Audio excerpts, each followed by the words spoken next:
My father's name is Eric. In 1937, he went into the army in order to find a trade because of the depression in Europe.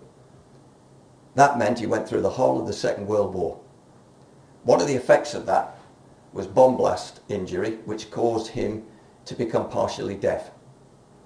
Didn't really affect his life until he got older, and as the years went by, we found that we had to encourage him to get a hearing aid, which eventually he did and put it on his glasses. At first, he found it a little bit irritating and I think probably slightly embarrassed by it.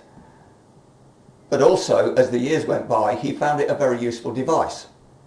Because as my mother would say to him, "Eric, you've turned me off again," which meant he wasn't listening to a single word she said.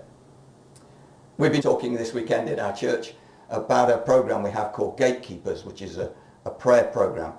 And it's taken from the gatekeepers and the watchmen that were placed around the walls of Jerusalem, and how God used them metaphorically to describe people he chose and asked to watch over people's lives.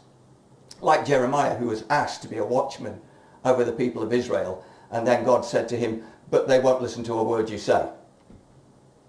It reminded me of my father's selective deafness.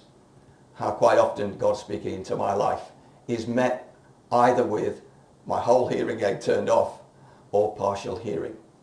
Perhaps the challenge for us all is sometimes in the things that we read in God's word and that we hear that are preached, or we're aware of God speaking to us, maybe we have to be careful that we have our hearing fully attuned.